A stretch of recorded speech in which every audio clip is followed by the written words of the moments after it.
Ladies and gentlemen, boys and girls, welcome to the Lotus Cup Europe here in Spa. It's round 6, it's race 2 of the weekend, and well, it's race 11 of the championship because we only had one race at the Nürburgring, but we're here at Spa de Francorchamps, and as you can see, it is glorious weather here. It is 5:30 in the evening local time, and it is just quite ridiculous and how beautiful the weather is right now. It is the hottest it's been all weekend as well. And yeah, it is very warm. But we've got ourselves a race here. We've got the Lotus Cup Europe, which went down to the wire yesterday with Bence Ballo pipping Tamas Vizin to a race victory in changeable conditions. And what are we going to see when it comes to race number 2? It will be Bence Ballo that will start on pole position. And I think it might favour him with the drier conditions, in all fairness. We've then got Bence Valin in second position as well. Battle of the Bences. And then we have got Tamas Vizin and Paul Marichal as your second row. We've then got Thierry Verheijst and Sven Pettersson as your third row. Daniel Palmer and Rainer Borgens are indeed 7th and 8th position. Georgi Ballo and Jean-Pierre Geno-Prechet are indeed your top 10.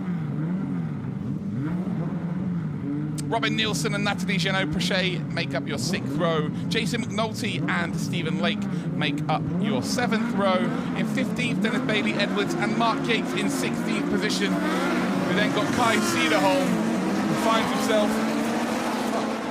We're green light racing here, ladies and gentlemen. Down in towards turn 1 we will go.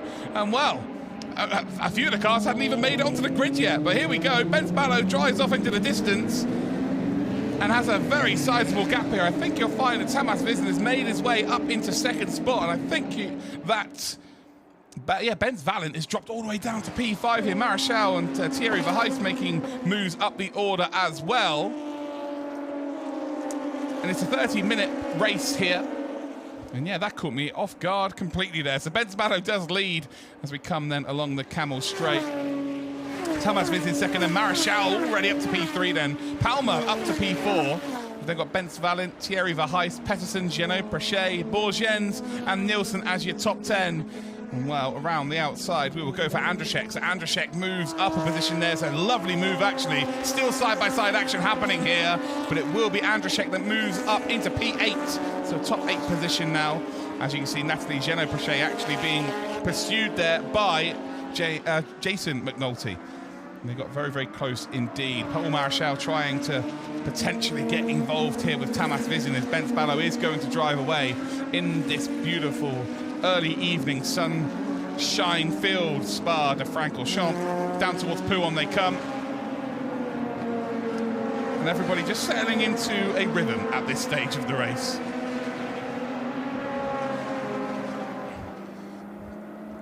Into the hardest section, I would say, to find lap time as Bence Valin's trying to make his way back up the order. Starting on the front row, now down to P5, and Palmer just closing the door there, not aggressively, but as they got towards the apex, just going, yeah, you're not going to come through there, that's for sure. Marichal having a nice little gallivant towards that top 2. So Vizin, who was exceptional in the wet yesterday, wasn't able to complete the win. Was in P2 by the end, but led for pretty much all the races. Oh, there is a car into the barrier there. That is indeed the number 20, and that is Carr. Dave Carr then into the barrier. That's a big one as well. Hopefully the driver is all good. Hard cars to get out, and there we go. Looks like we got the thumbs up there. Yeah, there is thumbs up, which is, yeah, that's what we want to see. Just want to make sure the drivers are okay in that kind of situation. And I'm just not sure. That's on the exit of Pouhon. That's the run down towards the S's. And the car has just ended up into the barrier. We've got no safety car. Still green flag racing here. And there you go. There is the start. Bence Ballo had an incredible run there. Well, just guessed right, I guess. You see that Daniel Palmer, the bright yellow car on the inside, trying to find some room to manoeuvre. Wasn't able to get past Marichal. Marichal holding on to that P3. There's a lovely shot then of that number 1 car. Current champion, Bence Ballo. And you've got Tamas Vizin, then Marichal in the background. There's 2 yellow stripes. Here we go. What's going on here? There's a brake failure. It's a well, you can see a lock up there, but that's a failure. You're not going into the barrier that hard without there being a failure. So yeah, you can miss your braking point, and yeah, you'll end up in the gravel, but you're not overshooting the gravel. So it's definitely not a driver error there.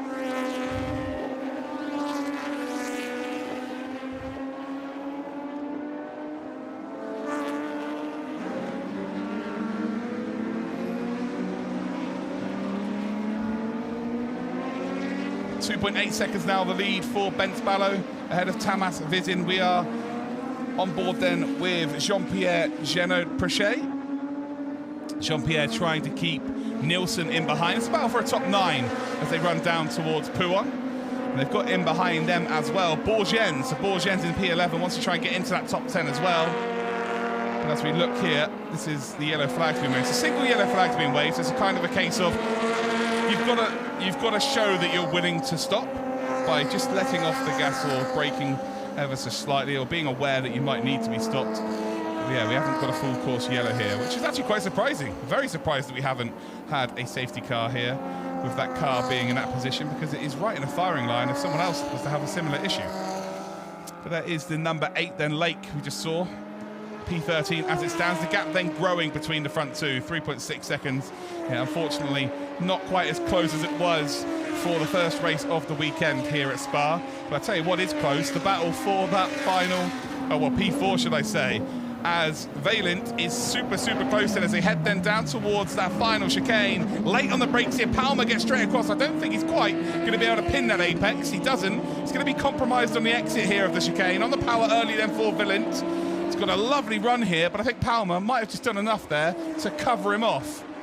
So as we run across the start-finish line, are we going to see a late lunge then down in towards La Source? Nope, we are not. So patient drive here from Vaillant. He's going to be furious that, you know, from P2 you're dropping all the way down to P5 and you want to get on with it as soon as you possibly can. But Palmer is a wily old fox within this championship. You're never expecting him to give you a freebie. Hugging that wall and trying to open up Radion. Trying to be as aggressive, trying to be as fast over the top of Eau Rouge as you possibly dare. One of the most famous corners in the world of motorsport. As we run then along the Camel Straight, slipstream, the toe. Palmer though still hanging very much strong here to that P4. Vaillant not able to really find too much. But as we come through the middle sector, that is exactly where Vaillant's a little bit quicker. But you can see how close they are as we see a lovely slow-mo shot once again. Probably the best camera shots you're ever likely to see over the top of Eau Rouge, which is an incredible spectacle when you're stood below it, I can assure you of that. But the lead still Ben Spallo, as there's a mistake there from Palmer. Palmer still sliding. Oh, just about gets hold of it. And well, the mistake there opens up the door of opportunity for Vaillant. And while he is not going to stare a gift horse in the mouth, that is absolutely a position gained, and off to now potentially run up towards the podium. And was that a driver error? Was there a little nudge? Nope. He has just missed his braking point, ran out too far wide. And as I say that, nope, there was definitely contact. So initially it looked like he was going to run wide, but Vaillant has gone up the inside. Was he far enough along there? Did Palmer then squeeze him? We need to see a different angle, I think, to really give a judgment on that. But Vaillant sending one up the inside. Palmer's going to be furious. Last time out it was Palmer versus Marechal. This time it is Vaillant versus Palmer. And can Palmer now go and close down? So car 55 has got a drive-through penalty here. Car 55 is Bourgens. But I'm not sure all the cars were stopped. So we might be seeing a few more penalties here. But they were given the green light before they were even on the grid. So not overly sure what's happened with this race start. The one person who doesn't really care about that is Ben Spallo, because he is out at the front. He reacted the best. Well, he had that right by qualifying on pole position. Vizin second spot, then Marechal still in third position. Marechal is not getting gapped here by Tamas Vizin either, so maybe an opportunity to catch up for that P2. And then you've got Palmer trying to close that gap on Vaillant. These are very evenly matched drivers. Lap time watch in terms of Vaillant and indeed Palmer. The best lap times, or last lap times, it was a big gap obviously because Palmer ran off the circuit, so I'll keep an eye on that as they cross the line next time round. There's not a lot between the two of them. So here's the number 8 once again. Sliding through that final chicane. Keeps hold of it. Yep, no problem. I've never seen cars go so sideways, and pretty much every single time they just keep hold of the car. It's great car control there. So Bence Ballo, you'll be thinking, yeah, this is what we need. Normal service resumed. Leading out the front. Making the gap bigger and bigger and bigger every single lap. And then we can celebrate with some champagne with the fans, the entourage that the Hungarians in this championship bring along. Lots of passion. As we see a lovely little battle unfolding here as we go over the top of Eau Rouge. Yates and McNulty. McNulty in the white car, Yates is in the yellow car, 37 versus 11. And as we head then along the Camel Straight into the braking zone for Lace-Com. The 37 is going to hold firm. So Yates goes a little bit defensive there. Not sure he needed to. And well, inviting all of the pressure on in the world here. Really didn't need to go that defensive. And we've got Jason McNulty looking to get ahead here and then chase down David McNulty. Oh, what a story that would be to see the McNulty battling for position as well. Both of them sliding around Bruxelles down towards No Name. Is there an opportunity? We've seen a couple of people today during the dry conditions actually send one up the inside of Pouon. So if you can get a good run down this hill, there is genuinely an opportunity for an overtake. Not quite close enough though is McNulty. And as we head then through this double left-hander, an incredible corner, and you have no idea how much of a downhill that is, by the way. The cameras do not do that justice. They are still in formation here, but the 37 is still leading that 11. Through the S's they come. And again, no real opportunity for there to be an overtake. So it's all about make sure you get a really good exit here onto the back section of this circuit. It's flat out all the way down to Blanchimont. Little let off through Blanchimont. Hard on the brakes then through the chicane. And maybe there's an opportunity to brake a little bit later than the driver in front of you and make a move up the inside, or maybe even around the outside. Heading up towards near their top speed. And it seems like Yates has got McNulty's number here. We just very briefly saw Tamas Vizin once again taking a couple of tenths out of Bence Ballo. The gap though still around about 1.7 seconds between Vizin and Marichal. Marichal maybe not quite having the pace to catch up. Valen and Palmer, they've had contact already. Was it 6 of one and half a dozen of the other? I'm sure we will find out during this race, because if there's no further action, if we don't see any penalties, then it would have been deemed a racing incident. It looks like Borgens has come through the pits. Of course he had a drive-through penalty, so yeah, he's now on an outlap as it says. So Borgens has dropped all the way down, so expect him to now start to get involved here as well. And Palmer maybe just dropping a bit further back from Valent.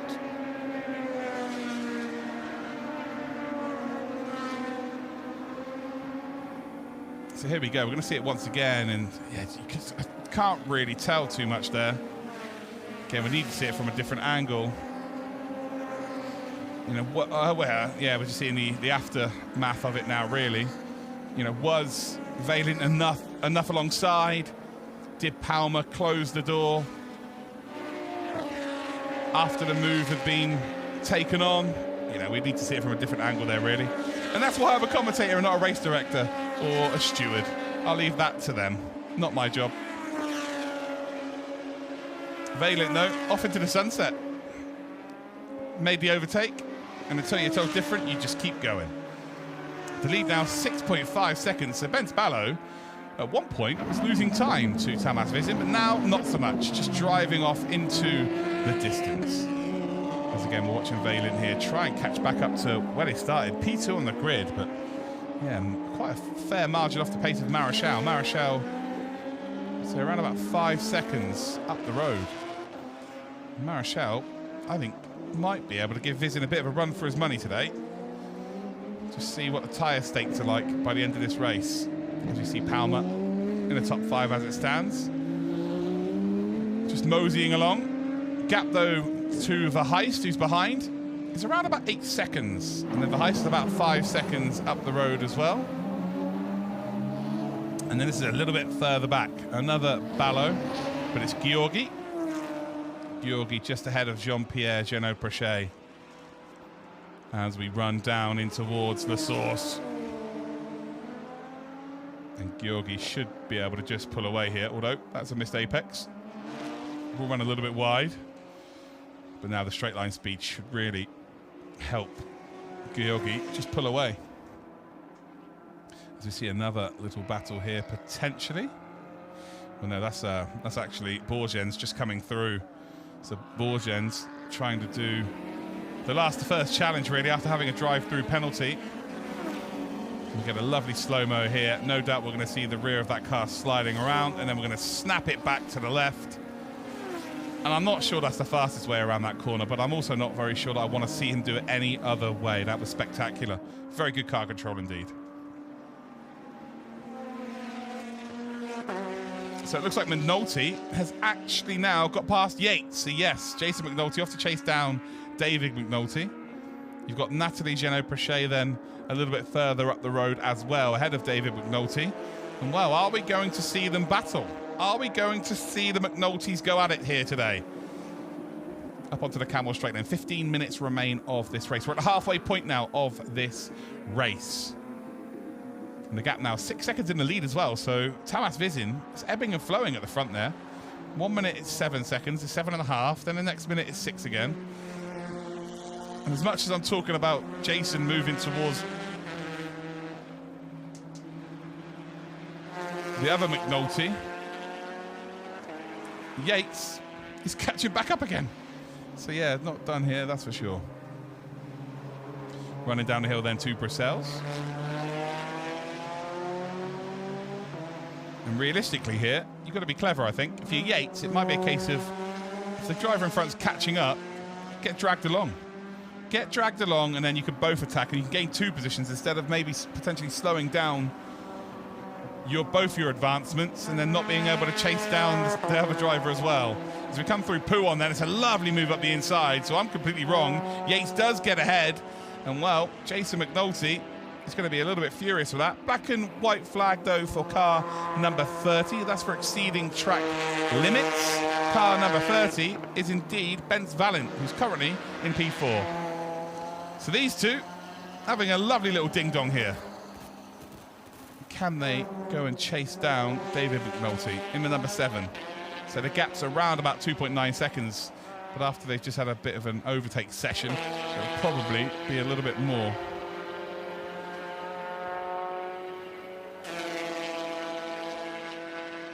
Down towards Blanchimont we come.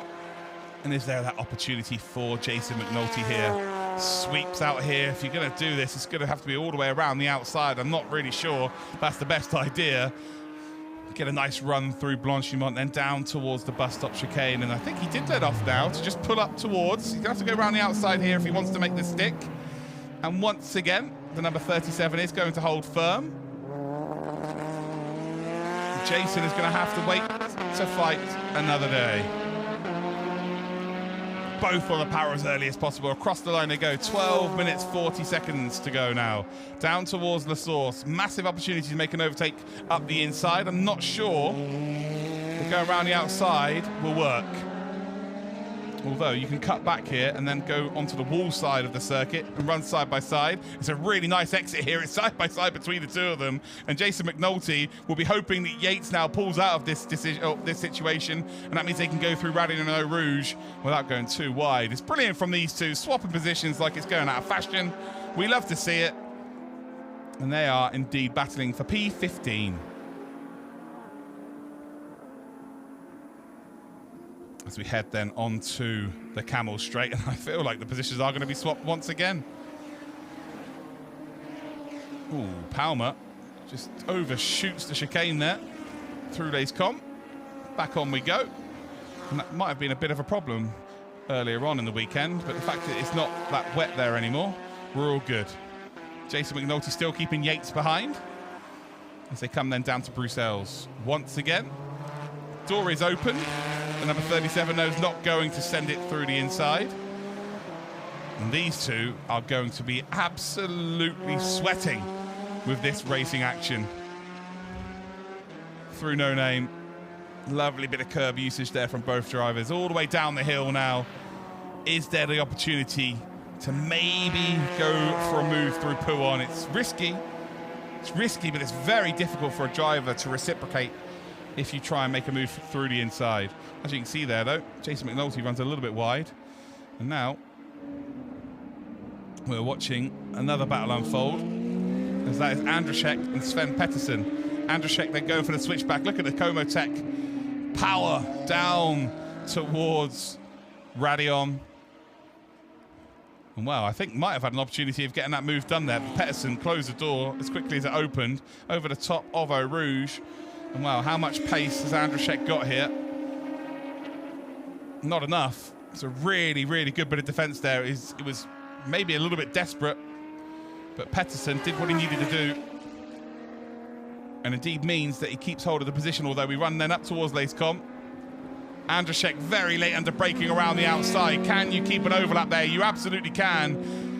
But then decides to back out there. Very good driving again. Pettersson did leave the room, but it had to be perfect from Andrzejczyk. Andrzejczyk realised very, very quickly, do you know what? This isn't perfect. Let's just make sure I keep myself close. And there's an opportunity to take it on a little bit later on in this race. Still 10 minutes to go, so plenty of time to make those overtakes. But yeah, really good stuff from these two.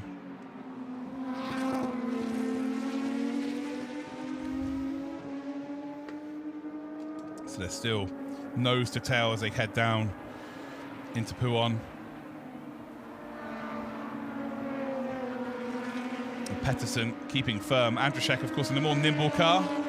The number 88 of Pettersson's a little bit quicker in a straight line. Not a lot between the two of them.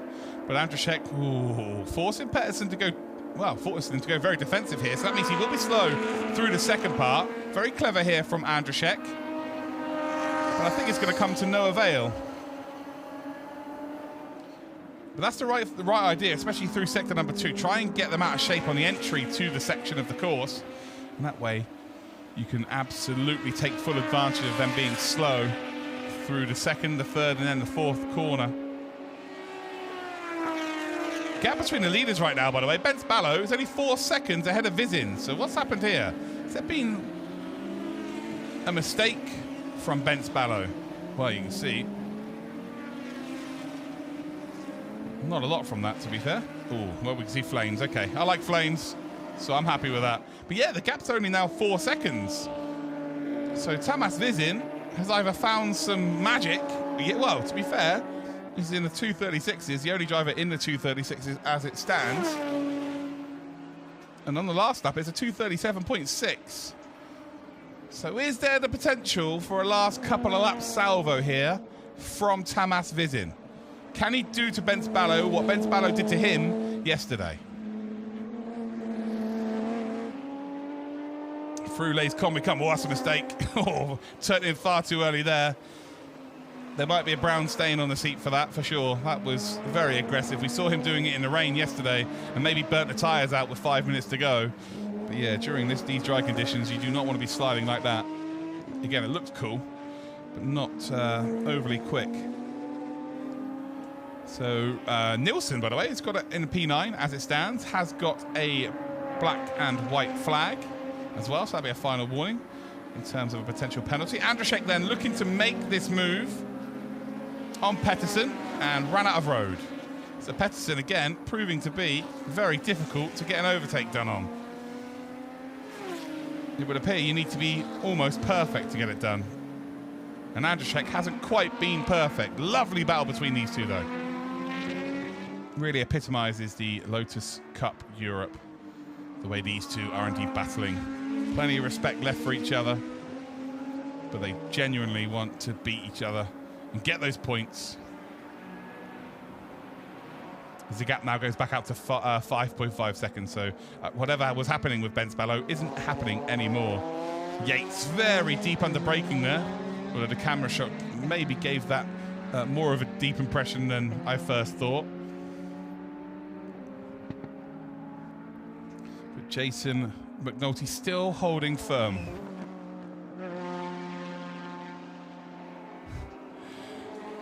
through Radion they come as well. And over the top of Eau Rouge once again. Oh, massively out of shape there from Yates, but he's right underneath the rear wing once again. It is going to be a drag race here. And these two have had a hell of a ding-dong throughout this race, and Yates will have that nose ahead. And well, who's going to be the bravest in terms of braking? It is absolutely going to be Yates. Will they hit the apex, though? That's the question. It's going to be a very aggressive line through there. Not the quickest, but the position has indeed been gained. And well, now we're on board here for the battle for P3. So this is a podium battle, Vaillant versus Palmer, as they come down towards Radion. Who's backing out of this? I don't think any of them are backing out. Side-by-side action between the two of them. Neither are going to back out. I think Palmer, in the end, decided, you know, I have to, really. Otherwise, this is going to end in tears. He completely cuts the top of Eau Rouge. He will indeed be just about ahead. But if he does make the overtake, he will have to give that position back. That is an absolute fact. But as we go up towards Layscom, the move is already done. Vaillant will try and reciprocate here, but I think he realises that position will need to be given back. As Palmer, again, gets all out of shape here. And the Lotus cars within this championship, although considering it is called the Lotus Cup Europe, that's all of them, they do tend to burn these tyres out in the last 5 minutes. They are just all over the show. It's like me driving on fresh set of tyres. Very impressive that they're managing to not only keep the power going through the car. Well, here we go. Here's the start of this ding-dong. So as we come then through the bus stop. Whoa, they got well close. Really close there. Palmer, well, Palmer's known for taking receipts. That's for sure. And he gave a little nudge then. As we come then down towards the source, there was absolutely never going to be a scenario there where Palmer doesn't go late on the brakes and try and make the move stick. And then they're side by side. They got the run all the way down in towards Radion. And as you know, neither of them lifted until they were massively out of the corner. By the way, number 30 has got a drive-through penalty, which is Vaillant, and that is for exceeding track limits. And I'm going to be honest here, I would say Palmer's guaranteed a podium now, but in all fairness, he cut the top of Eau Rouge, so I wonder whether he might be on the last warning as well now. This battle's still going on. The number 76, Andrzejczyk behind Pettersson. Pettersson making that Lotus as wide as a Ford Mondeo at this point. A saloon that my dad had when we were kids. That was a big car. And the number 11 and the number 37 still going at it here. McNulty and Yates. McNulty ahead once again. And at this stage, if you take a chance, it's very tough to make it stick because the tyres are an absolute mess. So Yates is trying to retake the position, and he does get the position. They are both still catching up to David McNulty, who's up a bit further. But he will see them in a rearview mirror and think, oh, you boys have actually saved me from losing a position just by battling like this. This is brilliant from them both. And very respectful as well. Black and white flag then for car number 56 as well, which is... Who is the car number 56? And actually, it might be the Sun. It's 58, right? Sorry, it is actually car number 58. So that's Lehman down in 19th. I can only apologise. The race director screen that I'm looking at, believe it or not, the sun is blinding me, so I can't actually see it. And that's the first time we've had that problem all weekend. The sun being gloriously beating down on this Belgian circuit. You can see here Georgi Ballo in a three-way hustle. You've got Nielsen just up in front in the 59. They're just lapping the bright lime green car there. So yeah, car number 58 is on a final warning. 2 minutes left then on the clock. Over the top of Eau Rouge we will go. And can Georgi Ballo potentially gain another position, get up to a top 9? So we are now going to have a look at a replay here. This could be from any lap of this race so far between these two, because they have been swapping positions from the start. Honestly, it's like they're having an exhibition out there, but I'm telling you now, they are ferociously racing. So you got McNulty in the white car around the outside, ducked up the inside and made the move stick. Brilliant stuff there. Actually, looks like Pettersson's lost a position to Andrzejczyk, so the number 76 finally got the job done. It's taken lap after lap after lap. Pettersson doing a sensational job of defending, but finally Andrzejczyk gets it done, up to P7 then for him. And well worth putting the effort in, that's for sure. Through the S's then. The number 88 will come. And maybe try and reciprocate, but I'm not sure there's enough time, and I'm not sure there's enough pace. I'm also not sure there's enough tyres to do so as well. You've got to be careful at this stage of the race, because throughout the weekend there's not really been a plan for if the track is super hot, and it is right now. Here's the run then down towards Blanchimont. We are on the last lap of this race as well. So Bence Ballo has indeed crossed the line. And now we're seeing the actual overtake here. So Andrzejczyk round the outside and then pins, oh, that's brilliant actually, pins Pettersson onto the apex, forcing him not to be able to get the power down, sweeps it around the outside, says thank you very much. Could almost put his cap out the window to say, great racing chap. I'm sure they will indeed have a chat about that after this race. Brilliant stuff. 20 seconds to go. They now are starting the final lap as well. So Bence Ballo has just gone through the first sector. Not long to go for the Lotus Cup Europe here at Spa. And yet this battle is still going on. Yates now still, or back ahead of Jason McNulty. And as they both then head through No Name, I'm sure that there's one more twist in the tail of this story. Is there the potential for an extra position here? We've got car 81 who's got a stop-go penalty. And that is, oh, Vizin. So Tamas Vizin down to P5 has got himself a stop-go penalty as well. So Vizin already down the order after... Well, hold on. Tamas Vizin is massively down the order. He was P2, of course, wasn't he? So he's P2. Now he's down into P5. I'm not sure he's even taken the stop-go yet. So I wonder what has happened there. So this means that Palmer is effectively battling for a podium, but I think Valent's got to come through and serve a drive-through penalty as well. So Palmer is being right through the walls today, but it looks like he might be getting himself a podium. The race leader may be about to cross the line here as well. First two sectors done, 14 seconds in the lead.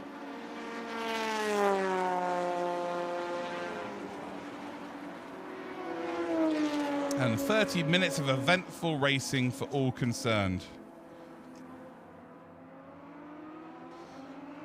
And there is Bence Ballo then. Will take the checker flag. It is 2 from 2. It was a lot more difficult yesterday. But today, well, I wouldn't say it was plain sailing, but it was a very convincing victory. Marechal, by the way, is going to take P2. And look at the hand in the air. That is a very happy driver for sure. And then you've got Valent, who is going to finish in P3, but I'm pretty sure, well, I'm not sure what's going on here. They're going to take the checker flag in third, but they didn't take their drive-through penalty, which they were supposed to have. Palmer's going to finish in fourth. Then Vizin is in fifth, but he had a stop-go penalty to sort out as well. And then you've got Verheist, who is indeed in fifth position. Thierry Verheist will take fifth or sixth position. I think the Bence Ballo timing is not legit. I think it's a bug there. Or is it? Because that's the podium. Has Marechal just won this race? I have no idea what's happening here, ladies and gentlemen. All I can say is that Bence Ballo is not in the podium area. Or maybe he's continued on with his lap, actually. But across the line, Bence Ballo will come. Checkered flag is out. And that is victory taken. Lights are flashing. No reason to think he hasn't won this race. And there we go, job done. But Marechal there with the number 52. You've got Valent on the right-hand side of your screen, and then you've got Palmer in the number 21.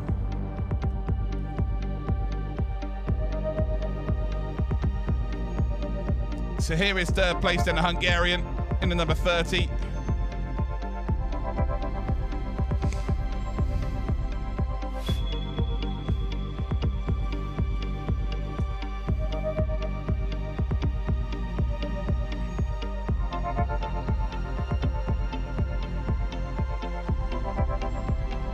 Paul Marichal then will pick up P2 from the Netherlands.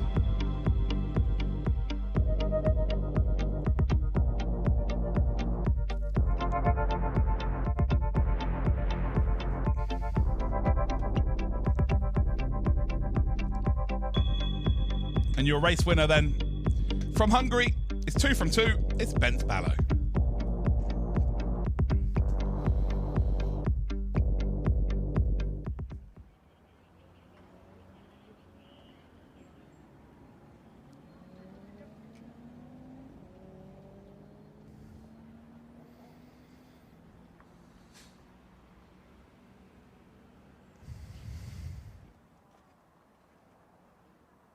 So here are your official race results then.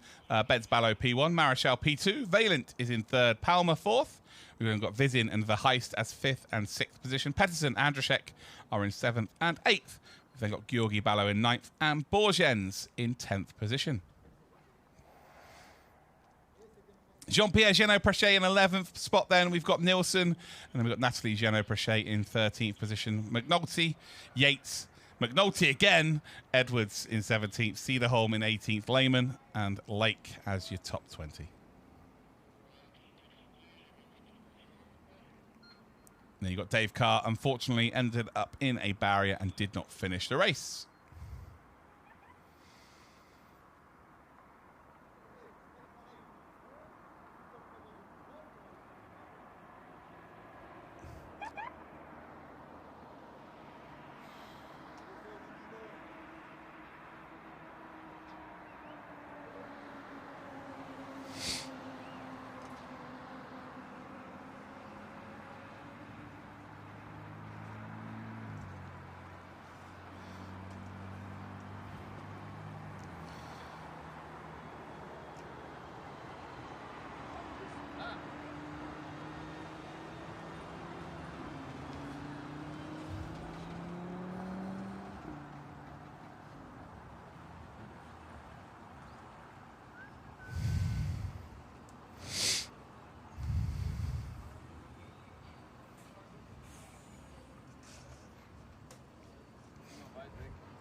Well, it would appear we have new results, but it looks, yeah, the same. Well, no, hold on. It is changed. So Bent Ballo is the winner. Marichal 2nd. Palmer in 3rd. Verheist and Valent are 4th and 5th. Pettersson and Andrzejczyk are 6th and 7th. We've got Tamas Vizin, who's dropped all the way down to 8th spot. Georgi Ballo in 9th then. And Borgens rounds out your top 10. Can only apologise for the confusion, but there were a few people who needed to serve drive-throughs and stop-and-goes, and they just didn't. So they then have to add a time penalty to their time instead. So that is why there was the confusion. So hopefully everyone who's watching understands what's going on.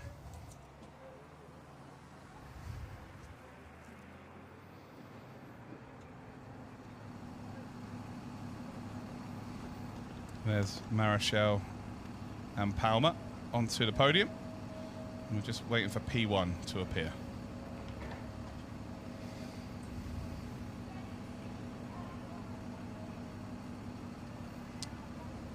Well, unfortunately, Bent Ballo will not be on the podium because he's got to catch his flight home.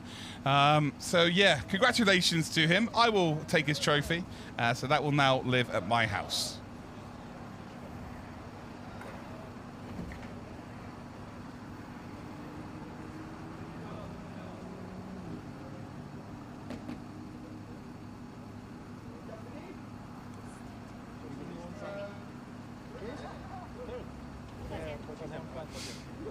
So, Thierry Veris troisième, Daniel Palma deuxième, et Paul Maréchal first. Yeah. But So the third no place Benz won't be here. No, it's just you won't be here. No. Oh shit. Ah, Thierry Veris Racing. We have the. Okay. You're on the podium. Okay. Congratulations. Okay. Let's go. Am I on the podium? Yeah, That yeah, means communicator. Come play with Benz. Benz is also down. Everybody's Qui a down. vendu, qui a gagné la course? Benz. He's second. Non, non, oui. Rama et ensuite Thierry. Thierry? Ah oui, Il est troisième.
Il n'y a pas de pilote Hollandais. Conseil du pays.